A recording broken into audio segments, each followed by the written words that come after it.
Capitol Hill. Let's move the question to health care for the general population. Governor Romney has promised if he's elected that he will attempt to repeal the Affordable Health Care Act, so-called Obamacare. We'll start with Mr. Vaughn. What is your position on the Affordable Health Care Act, and would you support the repeal process as it moves through the House of Representatives?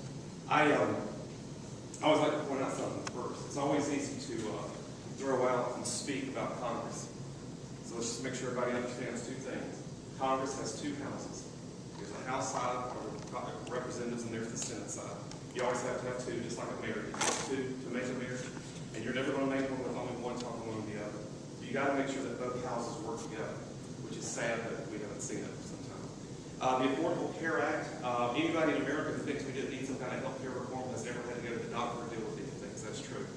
I'm at the point, I think there's some parts of it we need to retool, we need to retweak, and if you can't fix it through some avenues of that, then you may have to repeal it and replace it. And again, you hear so much pandering on both sides. There's nothing out there if we get rid of it. Well, that's not true. There's been bills in the House over probably 10 years to try to fix some aspects. You have other people who talk about we need tort reform. Well, that's a state's issue if you want to get down to constitutionality, and that's not a federal issue, in my opinion. Then you get to the other side, well, what about this? And as it has gone along, we've all found out there are parts of the ACA that we did not know. There are hidden taxes that are hitting us. It is affecting Medicare. It will affect long-term Medicare. And that is just part of the actuarially truth of the process. And that is going to have to be looked at.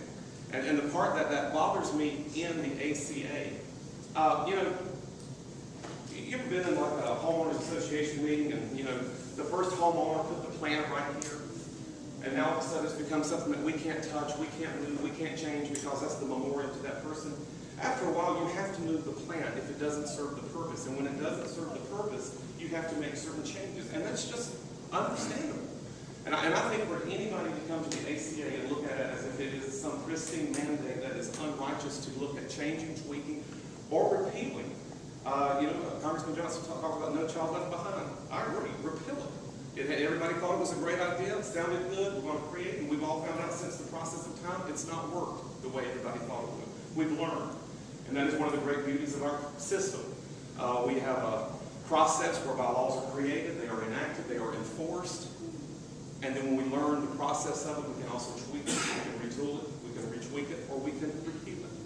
And so on those issues, because I don't believe anybody should have a higher premium. I think we should all have portability, and we should all have access, but we also ought to make sure that we do not penalize people or other people in any instance, and I never think we should ever break the promise or covenant that we've given someone, especially when it comes to the Medicare issue, of something that they have actually paid into and have a right of expectation to receive the benefit from.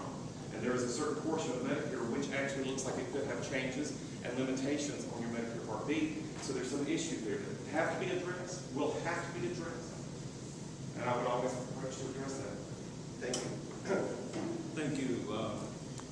I was undergoing a battle that took me down. I mean, I was trying to fight sickness, hepatitis C. Been doing that for 14 years, going through various treatment regimens, trying to clear that virus from my blood. And so when I went to Congress, I was in Washington, D.C., had the opportunity to get some medical treatment up there at the Walter Reed Army. Then it was Army, but now it's the Naval Medical Center, through my insurance. And but to make a long story short, while we were battling over health care, which I will tell you that the Republicans took the stance that we're not going to negotiate, we're not going to play a part in putting this program together. We're just going to make the president a one-term president, and that's it.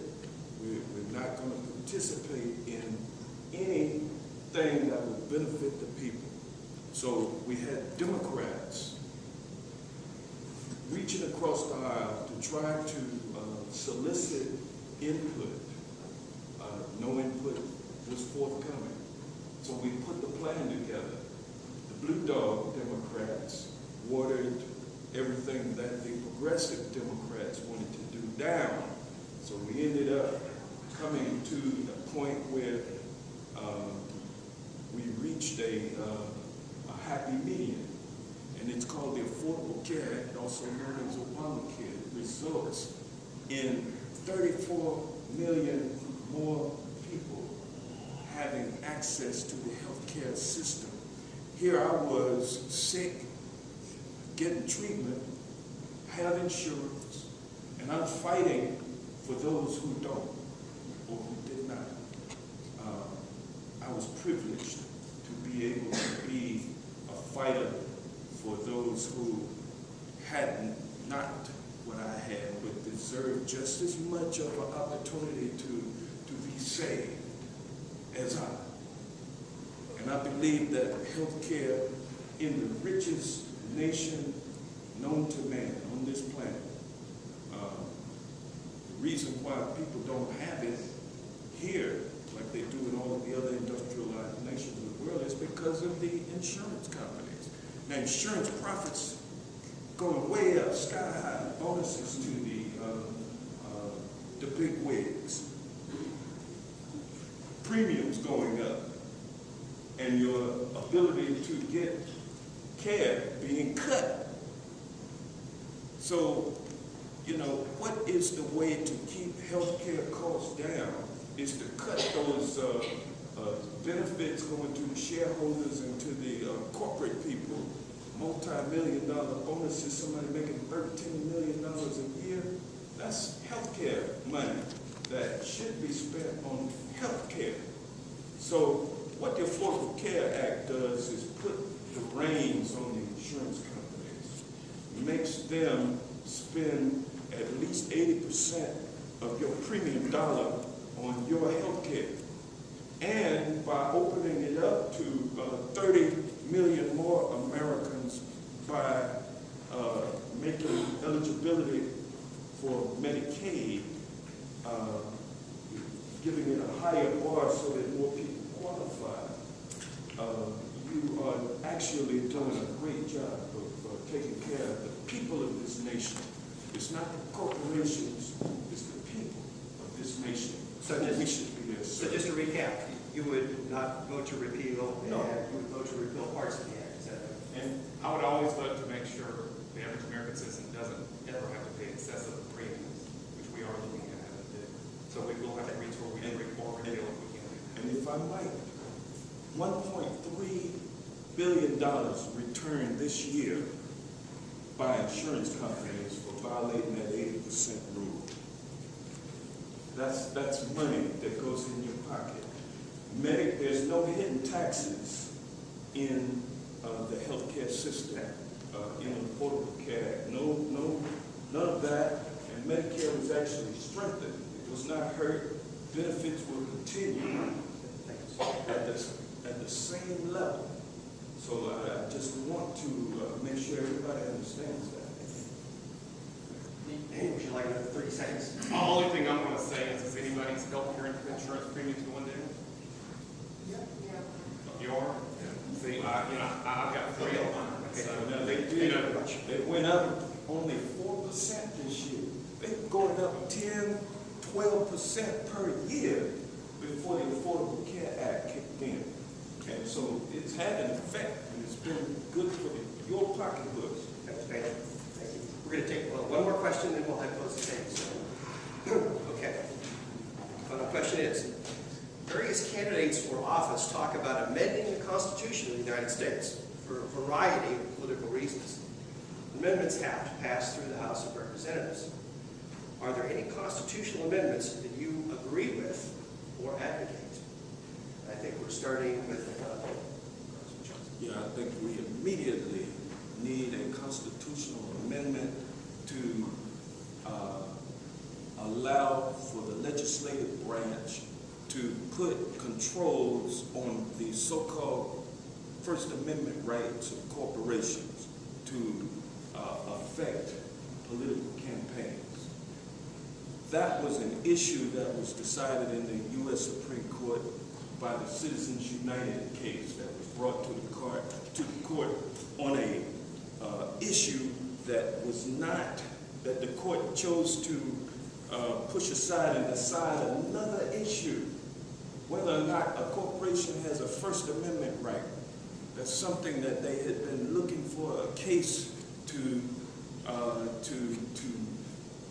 commit the judicial activism that many conservatives say that the Warren Court, back when it was doing the civil rights, back during the civil rights era, they said that was judicial activism.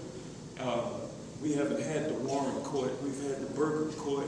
Then we had the Rehnquist Court. Rehnquist, and then now we have the Roberts Court. It's gotten progressively more and more conservative and more business-minded.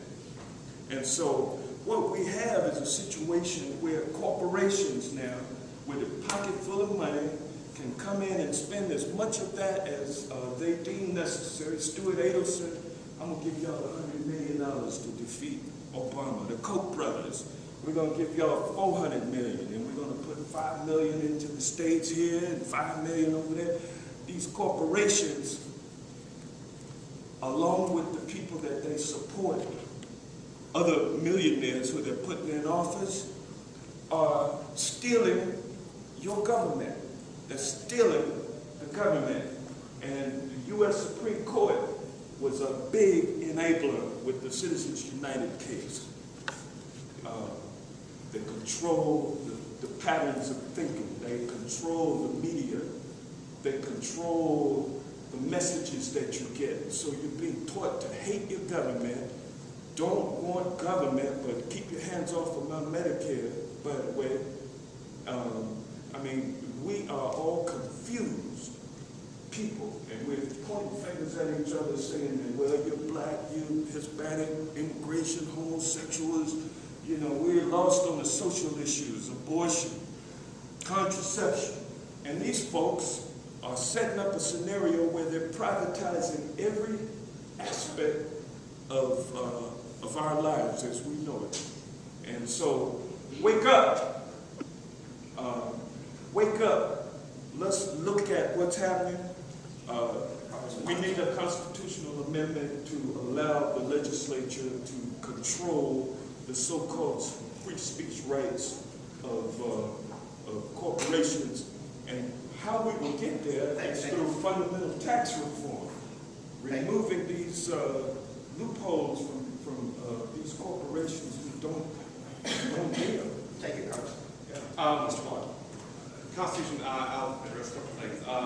That is one of the beauties of our, thank God, our system. Just finished reading a great book about Washington. That was one of the parts that he loved the best. The populace can, through the representatives, put forth changes that need to be enacted. Thank God. Thank God Almighty.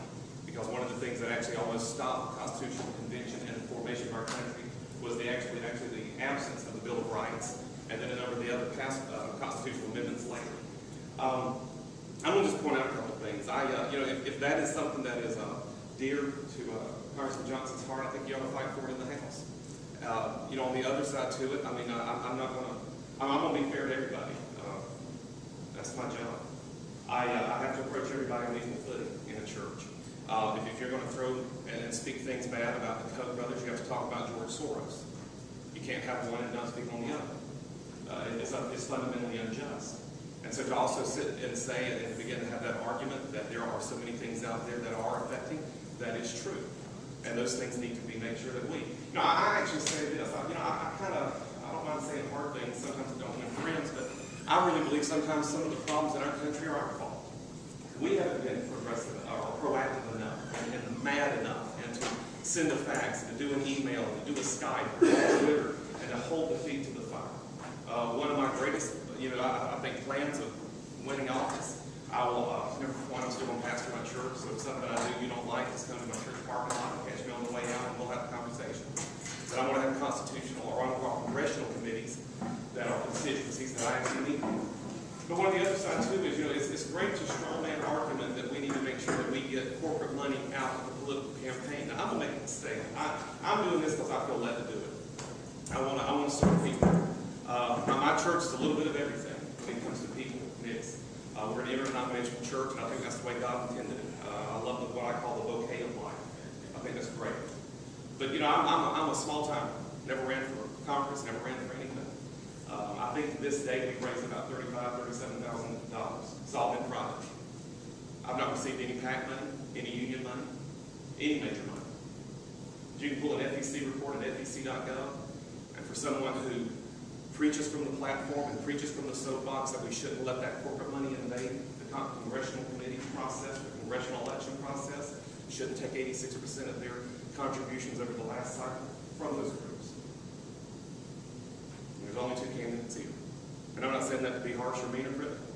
But, you know, you can't sit and say you have one standard for one side and then be the Citizens United case, which is the one specifically spoken of, which I think could actually have some errors in and needs to be processed. That's the greatest part of our system. Thank God Almighty for America. It's one of the greatest processes where we can stand up and then have that adjudicated, have a constitution amended, and then go through the process. So do I know of any on the books that I want to see added or changed? You know, I'm going to say no. Thank you very much. Okay. We're going to proceed to the closing statements. We'll start with Mr. Vaughn, and I request each of you. Just address a couple of things that Mr. Why don't you do that, sir, in your closing statement? Okay. So we'll start, and I would request the candidates to keep this to the rules, which is 2 minutes each for the statement. Thank you very much, Mr. Vaughn. Hold your hand up at 30 seconds. Let me hear that as 30 seconds. Again, my name is Chris Vaughn. I live in South Rockdale, right off 212 and 20 in Annesbrooke. I've approached this very different in some ways, and I've often said, I really do. I had a pastor look at me from Lithonia, Philadelphia Baptist Church. He said, wouldn't it be great if every congressman and every legislature, senate, whatever, actually walked in there with the Christian principles that they say they have and actually live to it and don't adjust and change. Sadly, sometimes power does corrupt, and I'm not implying anything here. Congressman Johnson just asked if we need the system. I look at it as pastoring. You take care of people. My desire is to do that. I don't care who it is in the fourth. I think it's funny sometimes we get so divided. I think it's one of the worst things we ever do. We let other people dictate to us what the division is. And I had somebody look at me and they said, Chris, they said, you're a white guy in a Democratic district. Why do you think you can win? I said, well, all I know is all things are possible to him who believes. And I believe I'm called to do it. I said, so I'm going to go for it. I said, but I do know this. I said, I don't really see that much difference in anybody. I really don't. Everybody wants a good paying job. They want to provide for their children. They want to have a good home. They want to live in a safe neighborhood. And they want to make sure that when they knock on the door of their congressional office or their tax commissioner or their sheriff or a county commissioner, that they're going to sit there, help them solve their problem, and take care of it. And that's one of my desires to bring to the fourth district. I give those certain promises. I am going to stay in Georgia. Why would you ever go to Washington when you lived in the promised land of Georgia? I don't know. And I love Georgia. I say that from the depths of my heart because my mom's from South Georgia. But I intend to run an office.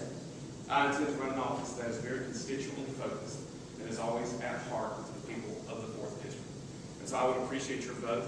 I'd appreciate your prayers. And on a pastoral note, I'll say this. I appreciate your prayers for everyone in Congress, everyone in the Senate, the President, everyone there. Running for office is a hard process. And being in office or in a position of leadership is always harder, I believe. So please pray for them as we continue. I appreciate your vote. Thank you so much for the Thank you very much. Okay, thank you. Thank you. 2 minutes. Well, I tell you, you go to the website that Mr. Vaughn told you to go to, you can see for yourself that you won't find one Koch brothers or Carl Rove or Stuart Adelson or any of those other folks. You won't find them giving me any money. In fact, you won't find many Democrats that they give money to. They give their money to the Republicans. Why? Because the Republicans in Washington, D.C. support big business. They are big businessmen. And so they want the playing field to remain tilted in their favor so that they can continue to make the money that they've been making. The insurance companies, they don't want to give up their profits. The oil companies, coal companies, everybody wants everything to be the way that it was. They want to keep it right where it is, and they don't care about the people. They only want profit. Government is there to serve the people. government of, by, and for the people. And right now you have Democrats in there who are trying to work for you. The Republicans, many of them want to work for you, but they are afraid of all of that corporate money that is going to be unleashed on them if they don't toe the party line.